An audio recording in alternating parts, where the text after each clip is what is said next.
Good afternoon and welcome.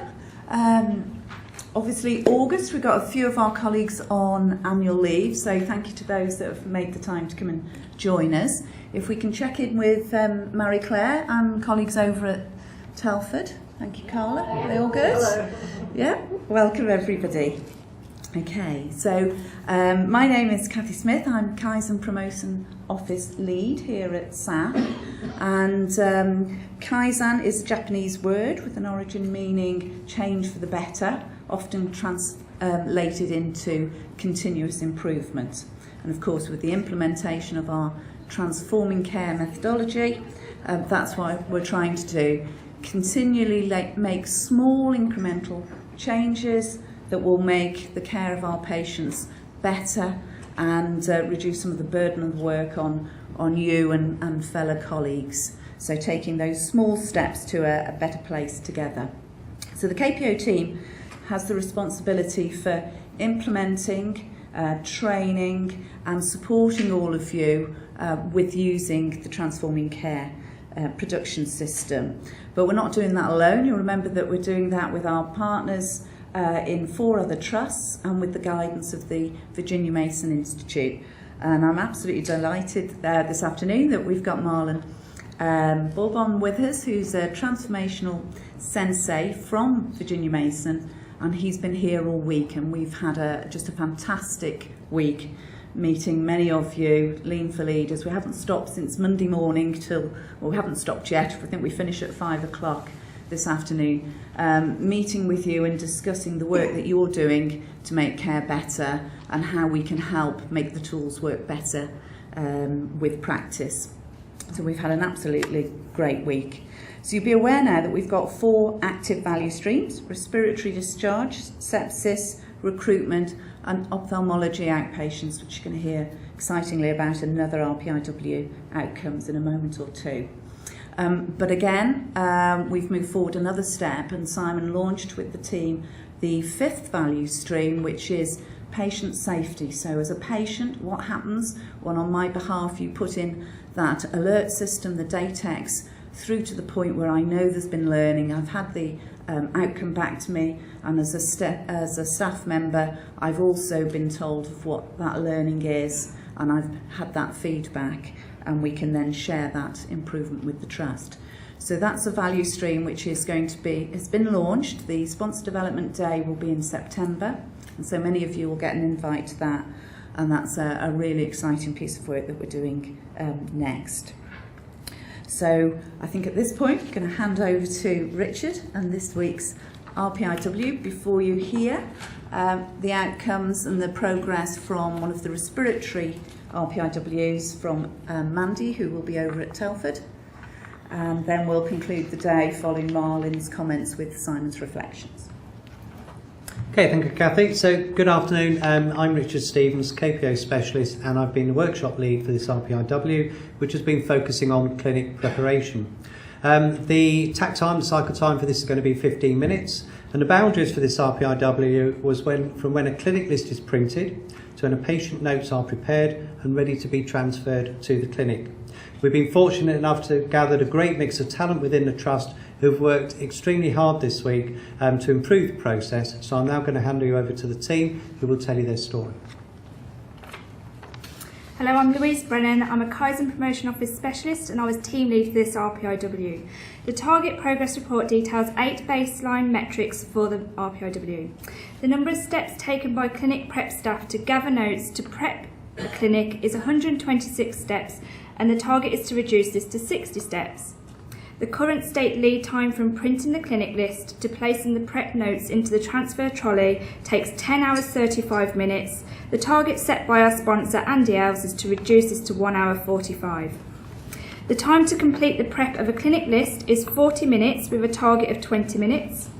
3 quality defects were identified. These are: percentage of times patient notes are missing when we commence list prep has a defect rate of 94%. 90% of the time, clinic prep staff are interrupted whilst prepping a clinic. 100% of the time, the flow of the clinic prep is disrupted after 5 o'clock. All quality defect metrics have a target of 0%. The 5S baseline for the clinic prep desk space is at level 1 with a target of level 4. The setup time to gather all essential equipment and documentation to commence clinic prep is 15 minutes with a target to reduce this to 9 minutes or less. The tack time or pace of work for the boundaries for this RPIW is a total operating time of 480 minutes divided by the daily demand of 120 patients. This gives a tack time of 4 minutes. The current state value stream map shows the cycles of activity for clinical prep. The weights and delays are seen between these cycles. Opportunities for improvements are shown in the Kaizen bursts, and a total amount of value-added time per patient is 1%. The process flow chart shows the process steps, who is involved, and what information is produced. The pink post-its show the waste in the flow, and the red yarn tells us the process contains defects. The away team now will tell you how and what has been done to improve the clinical prep process during this RPIW. Hello, my name is Alan and I work in the outpatients prep area. The problem we identified was a waste of motion and time for staff looking for notes following changes to clinics after the 5-day list we currently print off and work to. In addition, prep staff were wasting a lot of time searching for notes due to the filing system. The idea to test out was to introduce a 3-day clinic list and rearrange the clinic shelving into numerical order. We tested out these ideas with the home team, who were very impressed, so much so other clinic prep teams have asked to use the system, which we intend to roll out immediately. I have produced a standard process description for the clinic prep team to ensure they can follow the new standard work. As a result of these changes, we have reduced steps from 126 to 84 and reduced the overall prep time. Thank you. Hello, my name's Annie Watkins and I work in clinic prep at PRH. It was identified that workspaces were disorganised with time wasted looking for items required to prep. Additionally, it was noted that more motion and time was wasted when temporary staff for prep staff or prep staff from other areas also worked in the area. The idea was to use 5S, sort, simplify, sweep, standardise and self-discipline to create a standard workspace. Additionally, to reduce setup time, a kit box was created. The box contains all necessary items required specific to ophthalmology that can be taken to any workspace by the temporary staff. It has a contents list and Kanban system for the continuation sheets and clinic outcome form. During testing, feedback has been enthusiastic and other clerks are asking for their own kit boxes.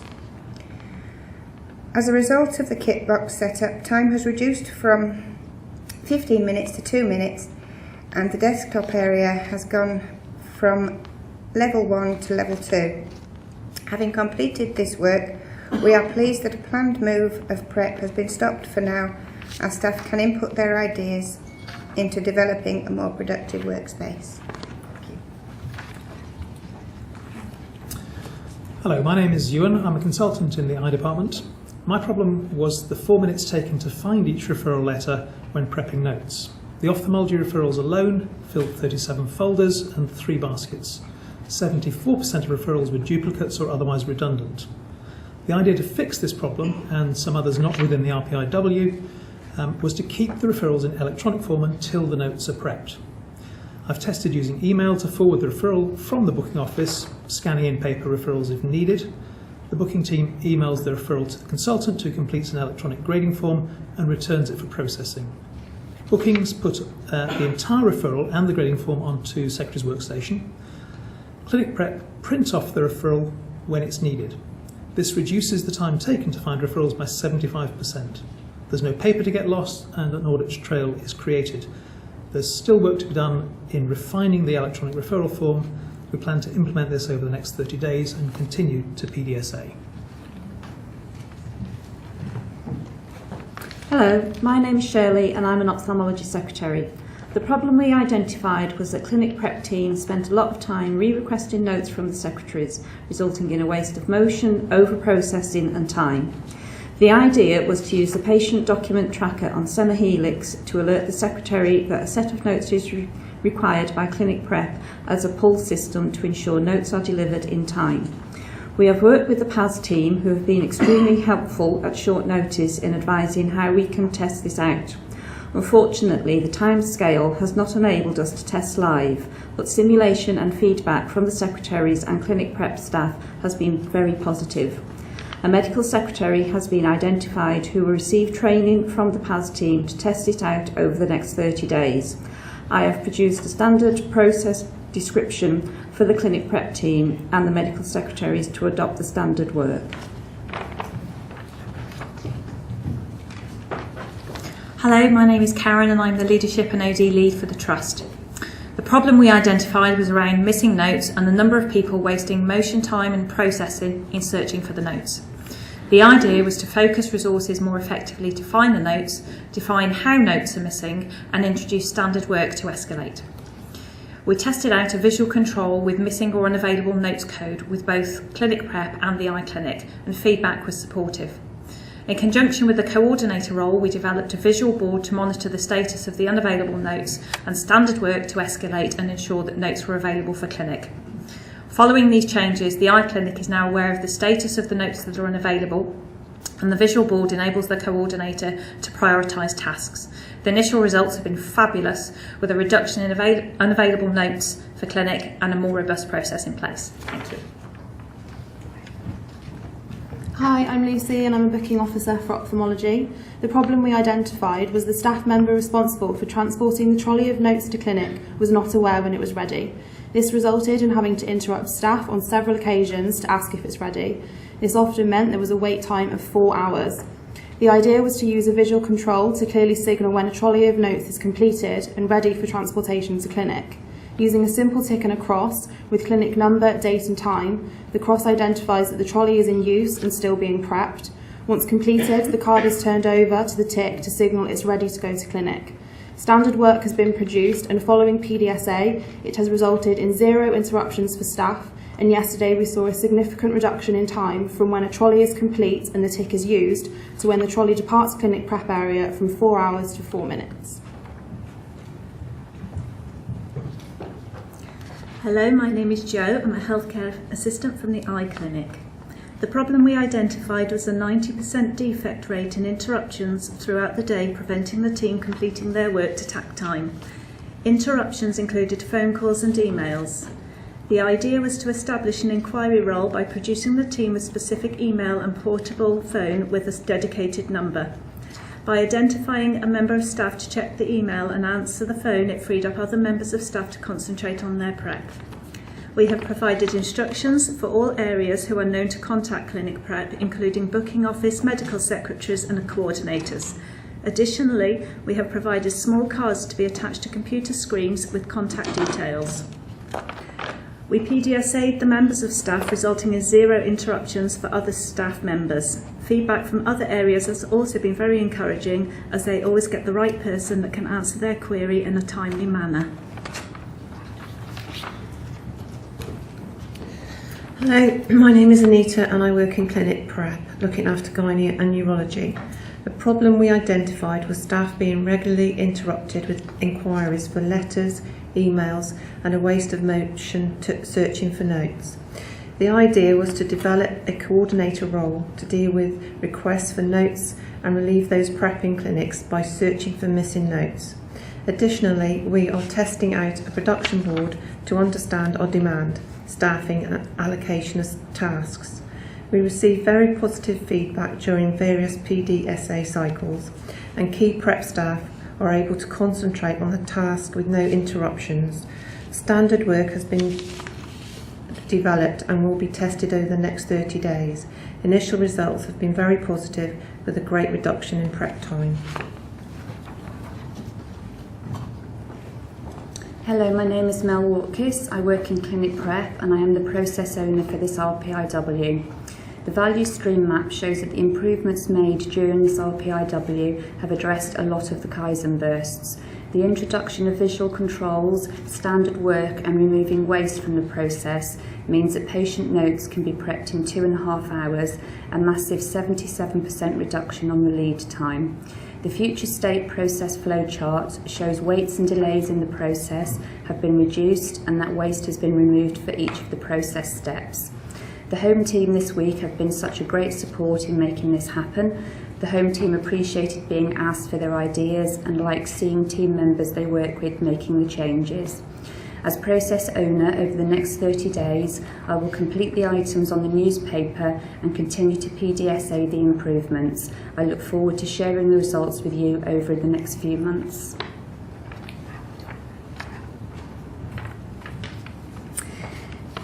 The away team have worked hard this week to start making improvements to the clinic prep process.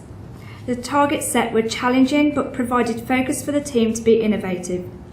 The team were able to reduce the lead time from over 10 hours to just 2 hours 29 minutes by introducing standard work, role definitions, visual controls and support to reduce the interruptions. The numbering system of the storage of ophthalmology notes means that staff have reduced their steps from 126 to 84 steps.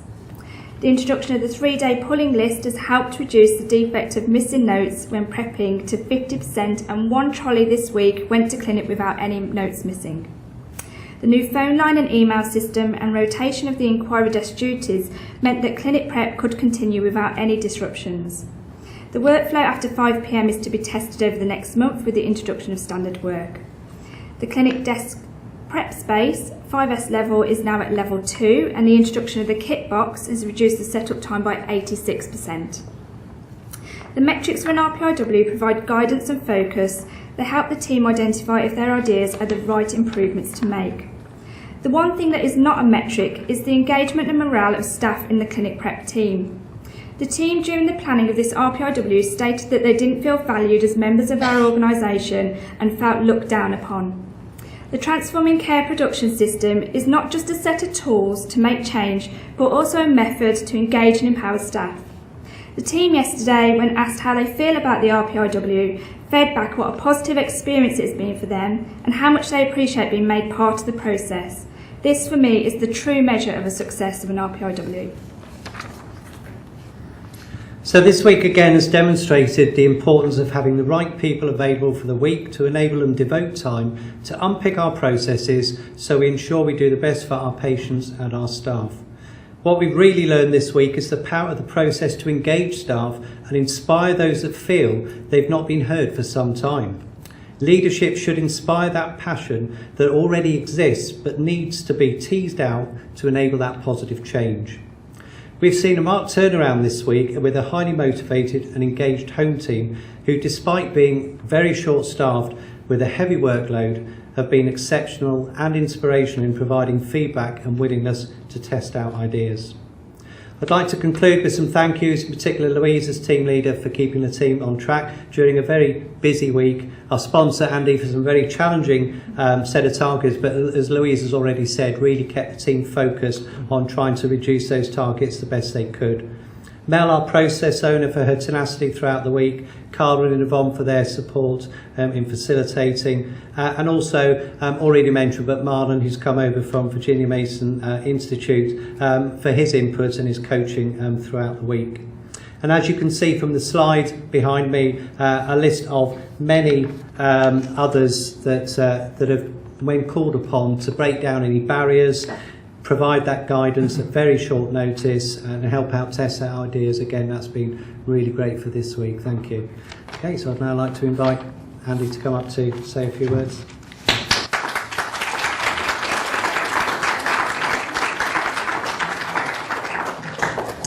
Thank you. Thank you away team and thank you home team. It's been an exciting week. Yes, there were challenges. I set them. They looked hard. Everybody's done a fantastic job in looking at the problems, thinking about the solutions, and then as a team, finding ways of implementing them and creating the fantastic changes that we've seen in that target project form. It's a really good output for the week. There has been another challenge for the team, and that was actually, I think, believing in themselves, that they actually had the ability to make the changes that were right for their environment. And one thing that I hope very much is that they come away from this week with that self-belief that actually they can see the problems. They live them every day. And they have got permission within the framework of what they've learnt this week to make changes and continuing improvement. And that it doesn't stop this week. We have an ongoing challenge, that is to continue meeting these metrics, improving them, but also, as I've already heard, there are other problems that they're recognising need addressing, and to go on and take this methodology and apply it to those. Thank you very much. It's been fantastic to be your sponsor, and I look forward to carrying forward with you over the next weeks, months, and into the future with you all. Thank you.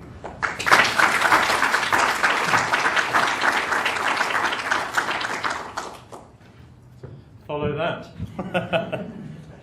So I'm Tony Fox, I'm the executive lead for this value stream, and it's been great meeting everyone earlier in the week. I'm not going to repeat anything that's really been said, but use it as an opportunity probably just to reflect on one or two things relating to the value stream.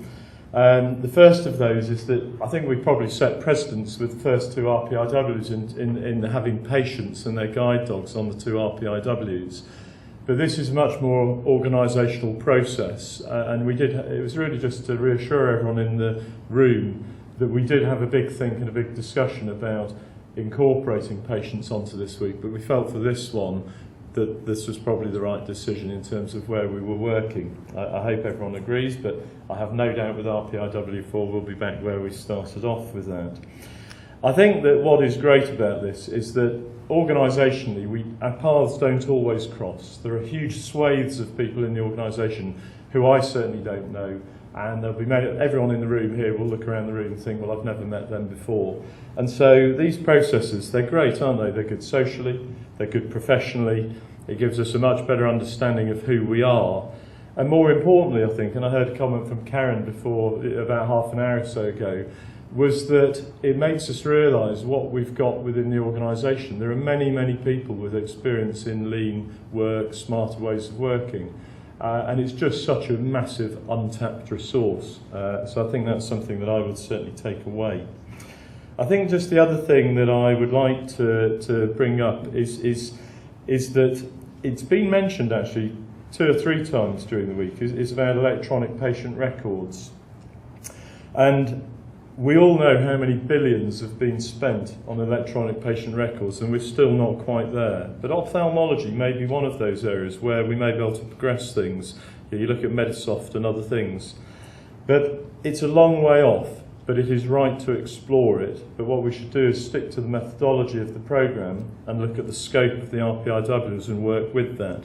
And as we've heard from Andy, there are many bits that are sitting in our car park which just open up lots more work for the future. So really, to finish off, I'd like Andy, thank you very much. It's been great meeting all of you. The hospital would not function without you, and that is how we link it into our organisational strategy with our patients sitting at the top. And I don't mean to take any of Simon's or Marlon's thunder here, but I'm sure I am, and I like that really. But actually, it would not work without you. You are as important as everyone else in the organisation to make it all work for our patients. So thank you.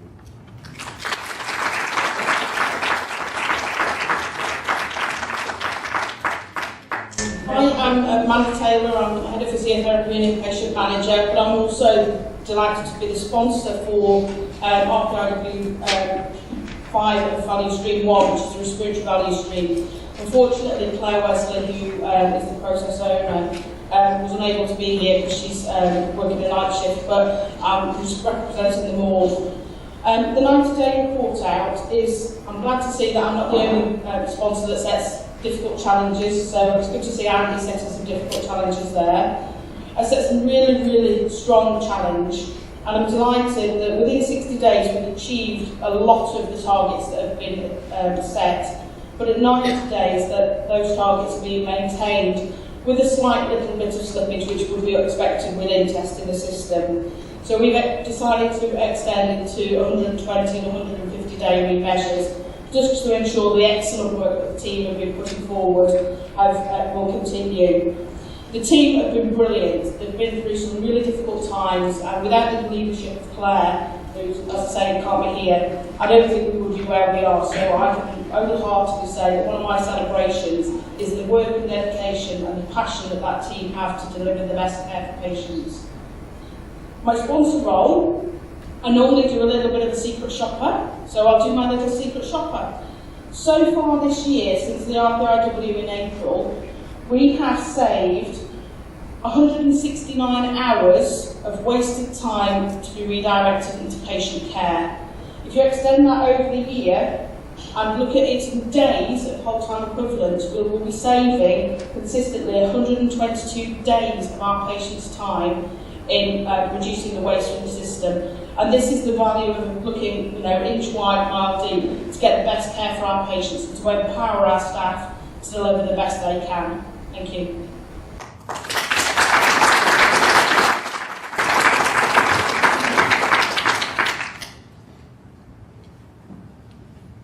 Good morning. Or good afternoon. Almost lunch, huh? So good morning, California, maybe. So my name is Marlon Bourbon. I'm one of the senseis from Virginia Mason Institute. And I've had a great privilege this week, as Kathy mentioned, with the pace that we were going. If I stay maybe one more week, I'll meet all of you. I'm not going to comment too much about the work because the work should speak for itself. Again, great success and lessons to be learned. But when Kathy and I were driving from one place to the other, and she was very kind enough to drop me off where I need to be, one day she said, "Just put your backpack in the boot." I said, "What's the boot?" I said, "Oh, it's the trunk. We call it trunk in the US. And then she started to explain, okay, we call this the bonnet. And I said, what is that? It's the hood. So what I'm trying to get to is we're probably referring to the same thing, but we speak different language. Different ways of saying the same thing. And lean is about the same, is a new language. You probably heard Gemba, again, Nemawashi, again, Kanban, 5S, things that you're probably already doing, and maybe things that are still new. But what's important here is having the patience to learn it, willingness and the patience to learn it, practicing it. Right? So when I come back maybe a year from now, I should still remember that, but if I don't practice, and if I don't have the discipline to really learn it, chances are I'm probably not going to be successful in retaining it. So patience, practice, discipline, and I think the most important piece is reflecting. How often do we reflect? From successes and failures?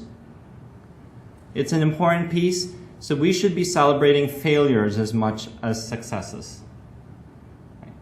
And as leaders, we need to support the learners, right? So our roles are to inspire, engage, and nurture.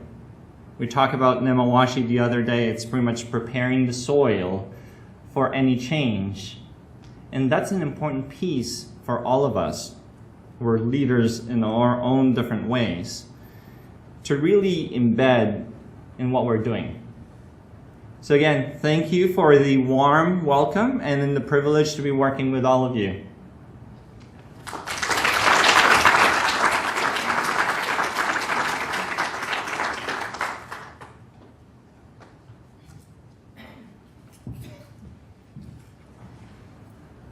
Just checking that you can see me over in Telford.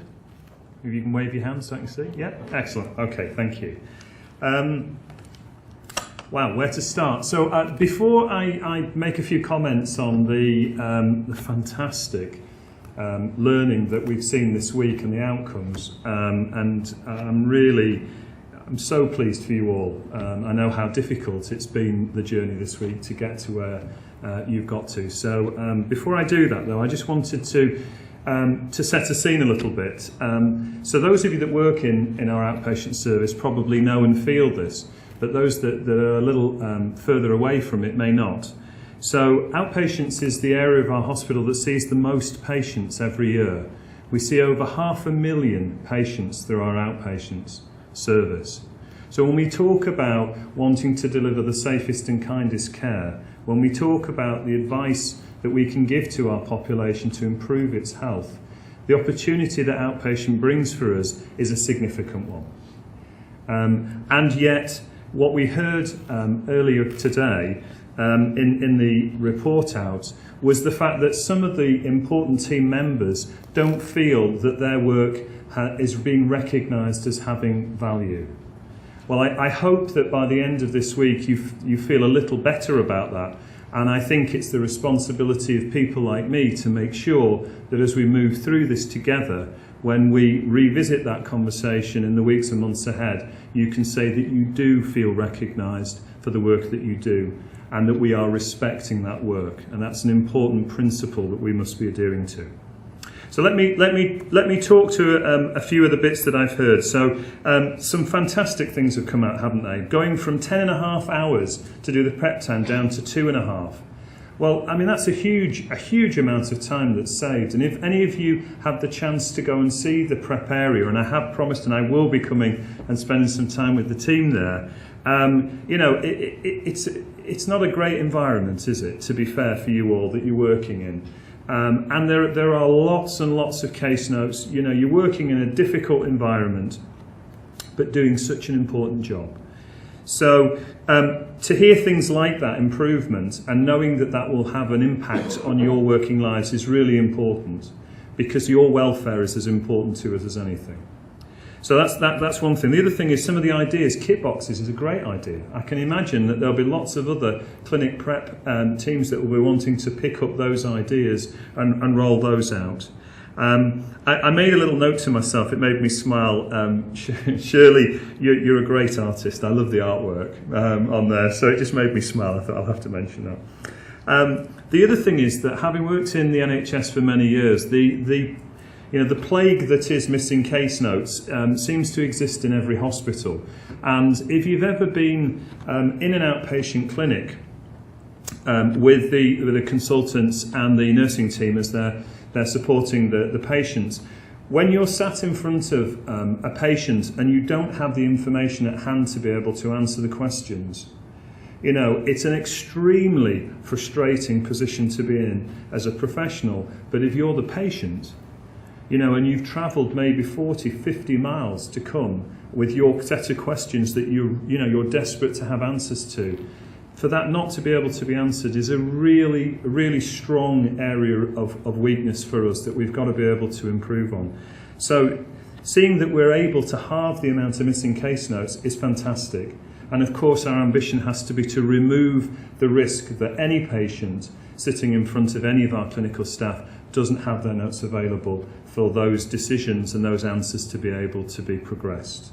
So that's a huge improvement, and if you're sat in the space of a patient, let me tell you, that will make a massive difference to our patients. So thank you so much for that.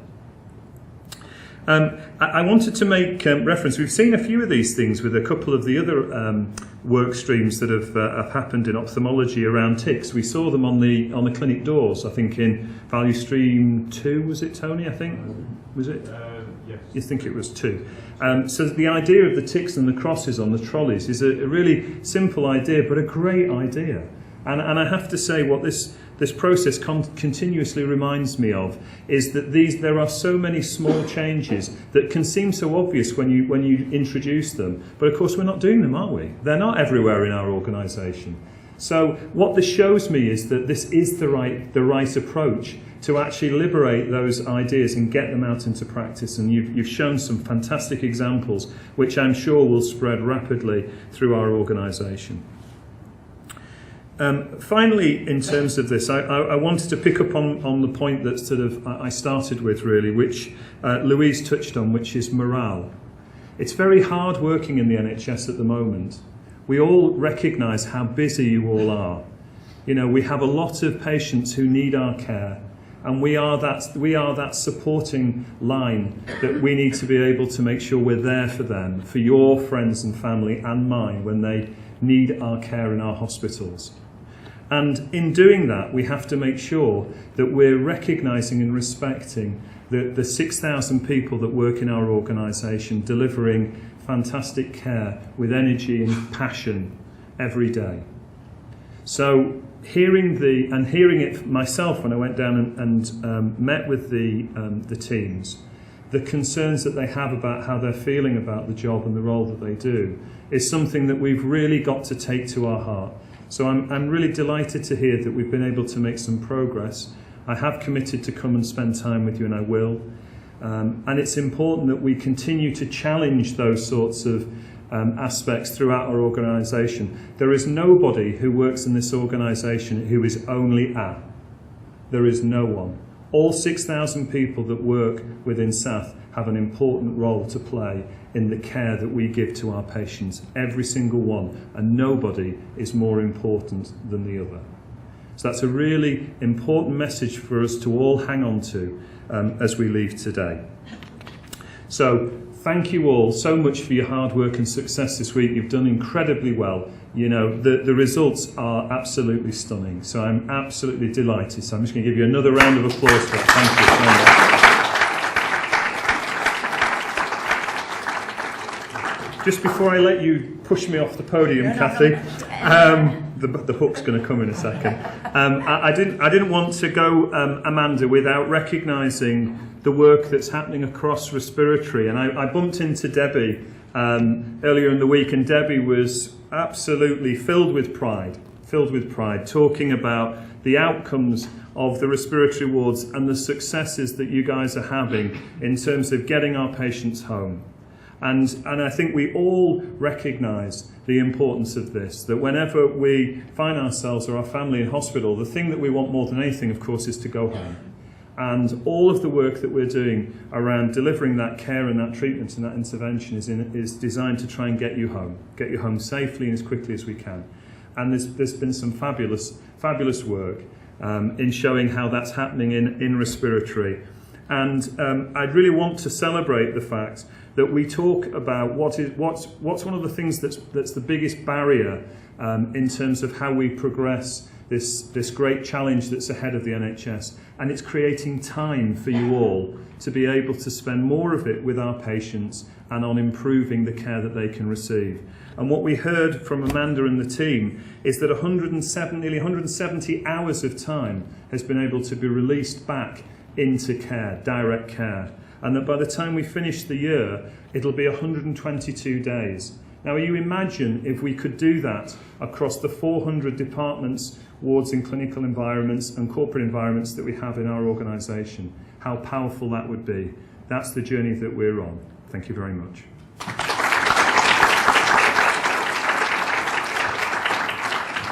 Thank you. Please don't go anywhere. No, okay. Lee, would you like to help present the certificates to the team? So if our RPIW are waiting, would you like to come and line up again?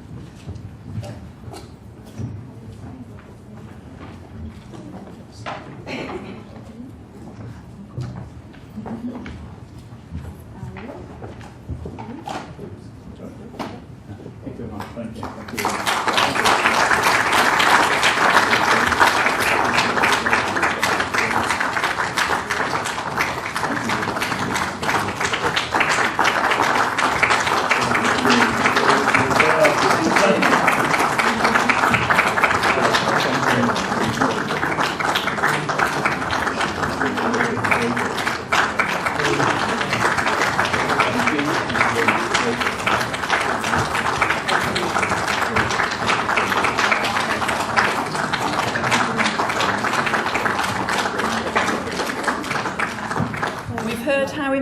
Home team is, so we have Glyn and Deb to receive the certificate on behalf of the home team. I think this might look like a surprise, I think, by your faces.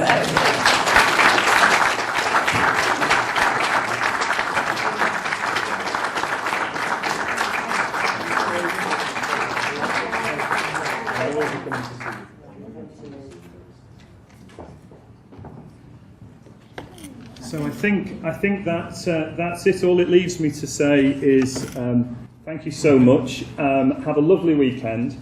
And just before we do finish, one of the things that it would be remiss of me not to say is a final thank you to Marlon for his time, his patience with us, his learning, the learning that we've taken from you, and the education that you've given to us as well. So thank you so much for that.